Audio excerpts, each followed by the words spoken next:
Aujourd'hui, on s'intéresse à un petit fil de Attaque France. Pour ceux qui ne connaissent pas, Attaque France, c'est une association qui s'engage pour la justice sociale, fiscale et écologique et mène des actions contre le pouvoir de la finance et des multinationales.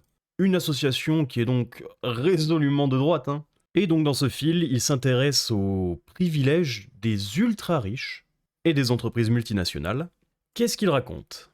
Abolissons les privilèges. Lors de la nuit du 4 août 1789, l'Assemblée nationale constituante votait la suppression des privilèges féodaux. En ce 4 août 2025, nous appelons à abolir les privilèges fiscaux des ultra-riches et des entreprises multinationales. On l'oublie souvent, mais l'injustice fiscale a été l'une des causes majeures de la Révolution française. Alors oui, mais il y avait aussi quand même une bonne partie comme quoi les impôts étaient trop élevés. Ça, comme par hasard, ce n'est pas mentionné. La Révolution a consacré le principe d'égalité devant l'impôt, pensé comme étant le socle de l'indispensable consentement à l'impôt. En effet, c'est même inscrit dans la Constitution. On notera le mot égalité et non pas équité, clin d'œil, clin d'œil. La Révolution française a renversé l'ancien régime, et lors de la nuit du 4 août 89, l'Assemblée nationale a aboli les privilèges de la noblesse et du clergé, dont leurs exemptions fiscales. On l'oublie souvent, mais l'injustice fiscale a été l'une des causes majeures de la Révolution. Bah non, normalement personne ne l'oublie. C'est même LA cause majeure de la Révolution. Que l'État, à l'époque le roi et sa cour, se gavaient complètement sur le dos de leurs sujets, et que les sujets en ont eu marre. L'histoire, c'est pas exactement mon sujet de prédilection, mais ça je le sais. Dans les cahiers de doléances de 1789, la réforme de l'impôt figurait parmi les revendications principales. La Révolution a consacré le principe d'égalité devant l'impôt, pensé comme étant le socle de l'indispensable consentement à l'impôt. Bah manifestement de plus en plus dispensable en tout cas. S'il y a des juristes qui passent par là et qui a une façon que je ne connais pas de déclarer directement à l'État que je refuse de payer mes impôts, que je ne consens pas à payer mes impôts, n'hésitez pas à me le dire en commentaire. Ainsi, dans la Déclaration des droits de l'homme et du citoyen, aujourd'hui intégrée dans la Constitution, l'article 13 indique que, pour l'entretien de la force publique et pour les dépenses d'administration, une contribution commune est indispensable. Elle doit être également répartie entre tous les citoyens en raison de leurs facultés. Pour l'entretien de la force publique et pour les dépenses d'administration. C'est tout. L'article 13 ne mentionne pas l'ADEME, ni l'AFD, ni la REN, ni les retraites d'ailleurs. C'est essentiellement le régalien et un peu d'administration. Et en raison de leur faculté, un impôt proportionnel, ça rentre dans la définition. Donc ce n'est pas le super argument que Attaque pense que c'est. Le parallèle entre la situation actuelle et celle de 89 nous semble frappante. Aujourd'hui, ce ne sont plus les noblesses et le clergé qui échappent à l'impôt, mais les ultra-riches et les entreprises multinationales. Ainsi, en proportion de leurs revenus, les milliardaires payent moins d'impôts que le reste de la population, tandis qu'en pourcentage de leur chiffre d'affaires, les grandes entreprises, et notamment les multinationales, payent moins d'impôts que les PME. Source, preuve, parce que jusqu'à preuve du contraire, quelqu'un qui touche le RSA paye un impôt négatif. Il reçoit plus d'argent de l'État qu'il n'en donne. Pas pour dire que les gens au RSA sont privilégiés, ça ce serait le langage de la gauche, mais c'est juste pas vrai. Et pour les grandes entreprises, personne n'échappe aussi bien à l'impôt que la SNCF, puisqu'elle survit sur la base de subventions. S'il y a bien un privilège en France, c'est être un client de l'État ou un fonctionnaire. Parce que par exemple, pour rappel, les fonctionnaires partent à la retraite avant les gens qui bossent dans le privé, et ont une meilleure retraite à salaire au cours de la carrière égale. Parce que, au lieu de faire des tableaux Excel dans le privé, ils en ont fait dans le public. Autant pour certains types de fonctionnaires comme les policiers, les gens dans l'armée, je peux l'entendre. Mais pour Sylviane, qui a passé sa carrière à tamponner du papier, bon. Lors du mouvement des Gilets jaunes en 2018-2019, 20 000 cahiers de doléances ont été rédigés, soit 220 000 doléances. Il est ressorti de leur analyse un fort sentiment d'injustice fiscale, avec des propositions consensuelles pour rétablir la justice fiscale, notamment autour d'un rétablissement de l'ISF, d'une meilleure taxation des multinationales, ou de la lutte contre la fraude et l'évasion fiscale.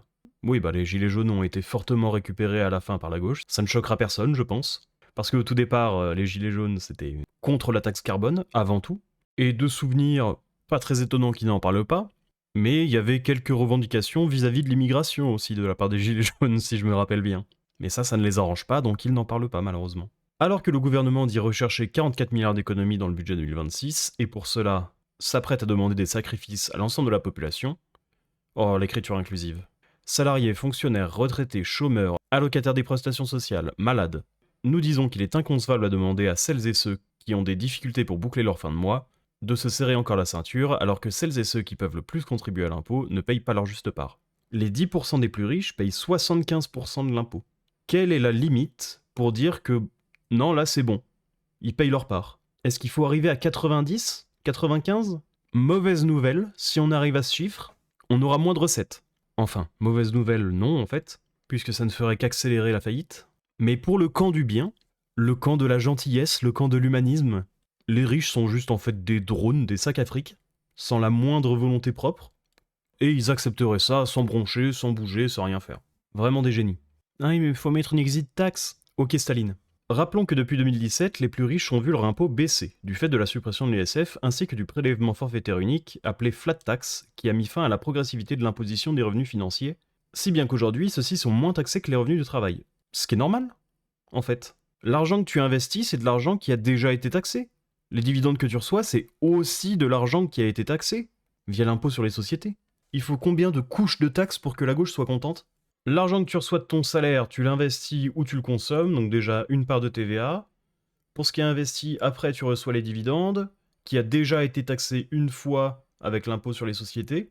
Ensuite ici, il y a la flat tax. L'argent restant que tu reçois des dividendes, tu le consommes, donc il y a encore une autre partie de TVA. Ça boucle toute ta vie, et à la fin, on te prend encore une partie. La petite taxe sur la mort. Sachant que l'argent qui reste repart dans la boucle. Heureusement que ça a été réduit, ce truc. Ça devrait même pas exister. Et la suppression de l'ISF, pareil, c'est normal. Les impôts de ce style n'ont absolument aucune raison d'exister. Pour rappel, l'égalité devant la loi et devant l'impôt, c'est constitutionnel. Il n'y a pas à rajouter une petite astérisque à la fin du mot égal, en disant sauf les riches, eux on a le droit de rajouter des règles un peu partout comme on veut. C'est pas ça l'égalité. Attaque veut que les gens qui réussissent les subventionnent. Et ça, non merci. Comme l'ont montré les 4 rapports du comité d'évaluation des réformes de la fiscalité du capital, oh le nom du rapport, cela n'a produit aucun ruissellement mais a contribué à enrichir les plus riches, alors que le taux de pauvreté bat des records historiques en France, 15,4% de la population en 2023, soit un pic sans précédent depuis le lancement de l'indicateur en 96, les riches n'ont jamais été aussi riches. La vision de l'économie pour un gauchiste, c'est ça, c'est un gâteau qui ne bouge pas, qui ne grandit jamais, qui est juste là quoi, un gâteau préparé, qu'on coupe en deux, une partie pour les riches, une partie pour les pauvres, et quand les riches s'enrichissent, ça veut dire que les pauvres s'appauvrissent. C'est catastrophique. À Attaque, on n'a jamais entendu parler de la notion de croissance, ce qui est quand même un peu dommage pour une association qui espère donner des cours de justice fiscale, quoi que ça veuille dire. Mais ça marche pas comme ça, l'économie, en fait. Vous avez sous les yeux le graphique qui retrace le taux d'extrême pauvreté dans le monde entier. Oh bah comme c'est bizarre, il y en a de moins en moins, pendant que tous les plus riches du monde se sont enrichis. Vraiment, il faut absolument ouvrir un livre d'économie à gauche, c'est pas possible. Si vous voulez qu'on prenne quoi que ce soit de ce que vous racontez au sérieux, il va falloir s'y mettre. Cependant, je vais nuancer ce que je raconte, parce qu'en France, on n'a pas des libéraux ou des néolibéraux là dans les deux coins, on a plutôt un système qui se rapproche du corporatisme. Pas comme on l'a vu en Allemagne dans les années 40, c'est un peu plus vicieux, mais en gros, c'est l'État qui choisit qui réussit et qui échoue. Donc si tu as les grâces de l'État, bien joué, si tu ne les as pas, dommage. Selon le classement annuel des 500 plus grandes fortunes de France, publié en juillet 2025 par Challenge, le nombre de milliardaires en France est passé de 16 à 145 entre 96 et 2025, et leur patrimoine total a été multiplié par 14, passant de 80 à 1128 milliards d'euros. Prenons le cas de Bernard Arnault, PDG de LVMH depuis 89. Il donne donc entre 96 et 2025. Valorisation de LVMH en 96, 28,66 €. À l'époque en francs. Mais ajusté, ça donne ça. En 2025, 461,10 €. On est même proche du x20. Pourquoi donc être contre le pouvoir de la finance ? Parce qu'on a envie de maintenir les gens dans la pauvreté, peut-être ? Parce que ce qu'on appelle la justice sociale, fiscale et écologique, c'est créer un maximum de gens qui dépendent de l'État, peut-être ? Pour pouvoir mettre en place notre énième tentative du communisme, éventuellement. Promis, cette fois ça marchera. C'est du vrai communisme. Mais sérieusement, par contre, ces estimations de x14, c'est du vent. Bernard Arnault n'a pas 200 milliards sur son compte en banque. La majorité de son patrimoine vient de ça. Et c'est vraiment un patrimoine fictif, théorique, parce que dès que le marché apprend que Bernard Arnault vend ses actions LVMH, je peux vous assurer que l'action restera pas à 461 €. Ça descendra assez vite. Donc, pour changer, ils comprennent rien. Dans ce contexte, comment tolérer qu'on demande des efforts à l'ensemble de la population tout en maintenant des privilèges fiscaux ? C'est vrai, il faudrait que tout le monde paye apparemment le taux ridicule des ultra-riches. Ça m'irait beaucoup mieux.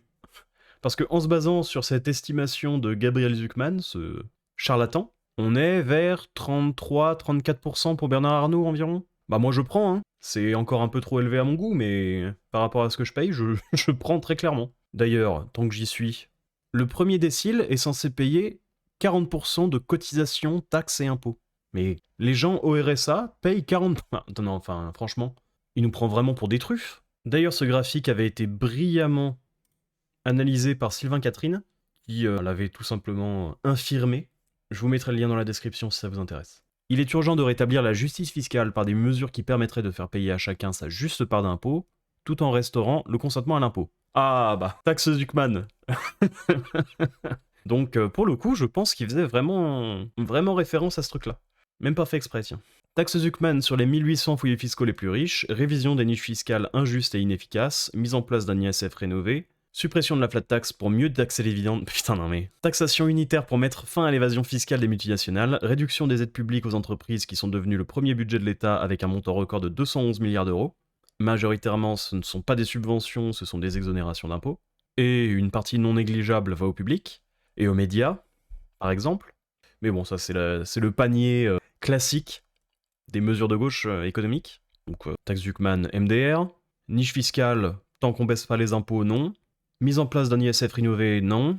Suppression de la flat tax pour mieux taxer les dividendes, c'est surtout pas, il faudrait juste supprimer la flat tax. Tu t'arrêtes ta phrase ici, hein, après le mot taxe. Taxation unitaire pour mettre fin à l'évasion fiscale des multinationales. Ça pareil, c'était une suggestion de Zuckman ou Zemmour, je sais plus. Michael Zemmour, pas Eric. Qui était juste une usine à gaz monumentale, pour un retour sûrement très faible. Et réduction des aides, j'ai déjà commenté. L'austérité que veut nous imposer le gouvernement n'a rien d'une fatalité, à condition d'abolir les privilèges fiscaux aux ultra-riches et aux grandes entreprises de faire des efforts.